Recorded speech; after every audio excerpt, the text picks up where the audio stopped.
वो अक्सर सोचता था कि अगर वो थोड़ा कम सुंदर होता तो हर बार बाहर निकलने पर उसके पीछे लड़कियों की भीड़ ना पड़ती। उसके सुंदर चेहरे की एक झलक देखते ही लड़कियां पागल सी हो जाती। किसी की नाक से खून बहता तो कोई अपने बाल नोचकर इधर उधर कूदने लग जाती। नतीजा ये हुआ कि कुलीन की आज तक किसी लड़की से बात तक नहीं हो पाई थी। वो ज्यादा बाहर नहीं जाता था और अब तक घर से ही पढ़ रहा था। कुलीन के पास अपनी मछली के अलावा बात करने के लिए कोई भी नहीं था। वो अकेला ही पत्ते खेलते हुए मछली से बातें करता रहता। उसके इस बर्ताव से उसके परिवार को काफी चिंता हो रही थी। ओकिस कई बार उसे सुंदर लड़कियों की तस्वीरें दिखाकर पंप देता कि जा भाई दुनिया में लड़की लड़की पटा, क्या कर रहा है तू। लेकिन कुलीन कहने लगा कि उसे एक ऐसी लड़की चाहिए जिसे उसकी सुंदरता से फर्क ही न पड़ता हो। वो चाहता था कि लड़कियां उसके दिल के लिए उसे पसंद करें। जब कोई तरकीब काम नहीं आई तो परिवार वालों ने एक नया तरीका सोचा। उन्होंने गरीब होने का नाटक करने का प्लान बनाया ताकि वो कुलीन को स्कूल जाने पर मजबूर कर सकें। एक रात जब कुलीन पानी पीने उठा तो उसने अपने माँ बाप को बात करते सुना कि अब से वो लोग नाश्ते में सिर्फ अंडे खाया करेंगे ताकि कुलीन को घर से पढ़ाने के पैसे जमा हो सके। ये सुनकर उसे काफी पछतावा हुआ और अगली सुबह उसने स्कूल जाकर पढ़ने का फैसला किया। ये सुनकर पूरा परिवार खुशी से नाचने लगा।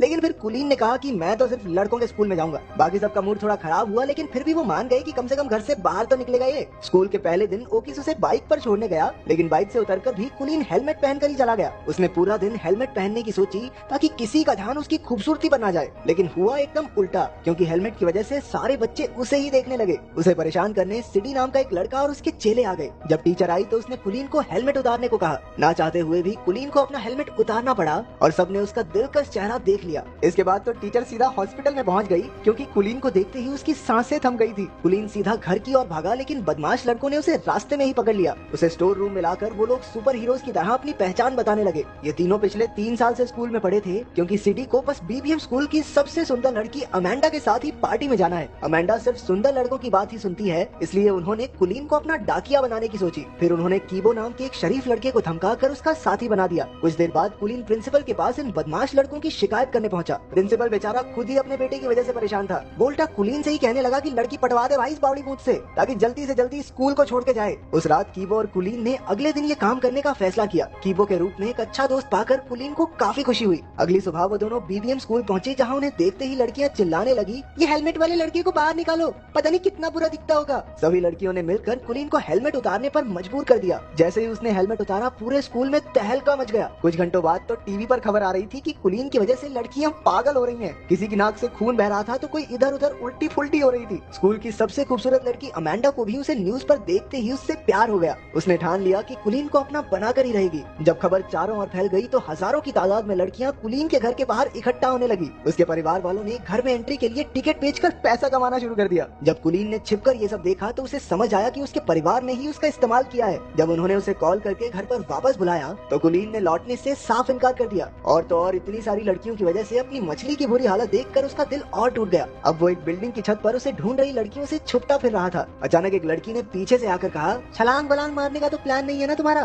कुलीन हैरान होकर उसे देखने लगा, क्योंकि वो पहली लड़की थी जो उसे देखकर बेहोश नहीं हुई। उसे देखकर कुलीन के दिल की धड़कन बढ़ने लगी और वो कुछ बोल तक नहीं पाया। इसके बाद वो लड़की भी कुछ नहीं बोली और वहाँ से चली गई। कुछ देर बाद वो कीबो के घर रात गुजारने पहुंचा। कीबो और उसकी दादी ने उसका काफी ख्याल रखा। कीबो के कमरे में कुछ बहुत ही रेयर कार्ड्स को देखकर वो काफी खुश हुआ, क्योंकि उसे भी ऐसे कार्ड्स कलेक्ट करने का शौक था। अगले दिन दोनों छत वाली लड़की को ढूंढने लड़कियों के स्कूल में गए। वहाँ पर उनकी मुलाकात अमेंडा से हो गई, जिसे उन्होंने सिडी का खत दे दिया। अमेंडा कुलीन की खूबसूरती से फर्क न पड़ने का नाटक करने लगी, लेकिन जैसे ही वो गया अमेंडा की नाक से भी खून निकलने लगा। कुलीन को सीढ़ियों पर वो लड़की फिर से दिखी, लेकिन अपने आसपास लड़कियों के झुंड की वजह से वो उससे बात नहीं कर पाया। अगले कुछ दिनों तक कुलीन और कीबो साथ रहे और दोनों में गहरी दोस्ती हो गई। अगले दिन कीबो कुलीन को फुटबॉल देखने साथ ले गया, जहाँ वो अक्सर रेरे नाम की लड़की से मिलने जाता था। कीबो इस लड़की को बेहद पसंद करता था। मैच के बाद कुलीन की नजर अचानक उस छत वाली लड़की पर पड़ गई। वो तो बस उसे देखता ही रह गया। तभी कीबो ने आकर उन्हें मिलवाया और कहा कि उसका नाम रेरे है। तब जाकर कुलीन को पता चला कि कीबो भी इसी लड़की को पसंद करता है। रेरे और कीबो काफी अच्छे दोस्त थे और उन्हें साथ देखकर कुलीन को जलन होने लगी। वो रात को ठीक से सो भी नहीं पाया, क्योंकि उसे समझ नहीं आ रहा था कि वो करे क्या। आखिरकार उसे याद आया कि उसका भाई ओकिस भी तो लव गुरु है, उससे मदद मांगनी चाहिए। अगली सुबह कुलीन को अपने सामने देखकर ओकिस की तो आंखें भर आई। वो कुलीन को लड़कियों से बात करने में कब से मदद करना चाहता था। अब तक कुलीन ने अपने परिवार को भी माफ कर दिया था, क्योंकि अगर वो बाहर न जाता तो रेरे से उसकी मुलाकात भी न हो पाती। फिर दोनों भाई सामान लेने गए, जहाँ ओकिस ने बताया कि कुलीन उस लड़की को कैसे पटा सकता है। कुलीन ने बिल्कुल वैसा ही किया, लेकिन उसे एहसास हुआ कि वो रेरे को उतना नहीं जानता जितना कीबो जानता है। लेकिन वो फिर भी हार नहीं मानना चाहता था। एक दिन अमेंडा ने लड़कों के स्कूल में आकर कुलीन को अपने जन्मदिन की पार्टी का न्योता दिया और साथ साथ एक फोन भी थमा दिया कि बाबू मुझे इससे कॉल करना, ठीक है। फिर शाम को कीबो, कुलीन और रेरे घूमने गए। वहाँ कुलीन समझ गया कि रेरे भी कीबो को पसंद पसंद करती है। उन्हें साथ देखकर उसे जलन महसूस हो रही थी। बाद में कीबो के जाने पर उसने सीधा रेरे से पूछ लिया कि क्या वो कीबो को पसंद करती है। पहले तो रेरे नहीं मानी, लेकिन जब कुलीन ने झूठ कह दिया कि कीबो तो अमांडा से प्यार करता है, तो अचानक से रेरे का मुंह उतर गया। अब ये साफ था कि रेरे को भी कीबो पसंद है। इसके बाद घर लौटकर कुलीन ने अमांडा को फोन करके उससे कुछ मदद मांगी और वो तो कुलीन के प्यार में कुछ भी करने को तैयार थी। फिर अगले दिन अमांडा के बर्थडे पर कुलीन और कीबो दोनों पहुंचे तो अचानक से अमांडा ने कुलीन को छोड़कर कीबो पर ध्यान देना शुरू कर दिया। वो उसे खींचकर साइड में ले गई और तभी रेरे भी पार्टी में आ गई। रेरे की नजर अमांडा पर पड़ी जो कीबो को किस कर रही थी। ये देखकर उस बेचारी का दिल टूट गया और वो वहाँ से भाग निकली।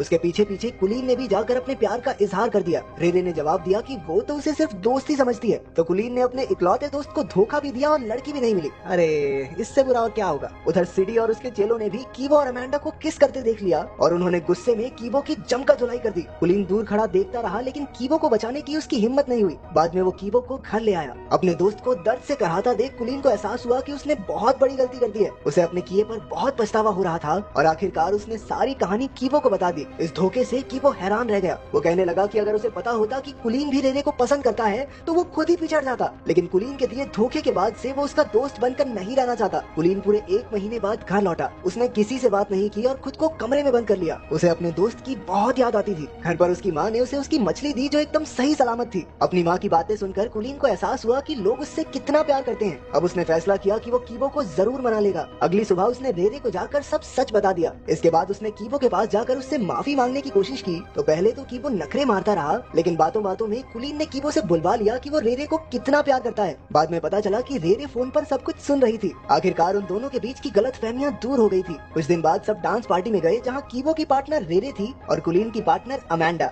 आखिरकार कुलीन और अमांडा को डांस के किंग और क्वीन का खिताब मिला। जहां एक और सारी लड़कियां उसे स्टेज पर देखकर पगला रही थी, वहीं उसे एक लड़की की आवाज आई कि इतना भी अच्छा नहीं दिखता ये। सुनते ही कुलीन का दिल एक बार फिर से जोरों से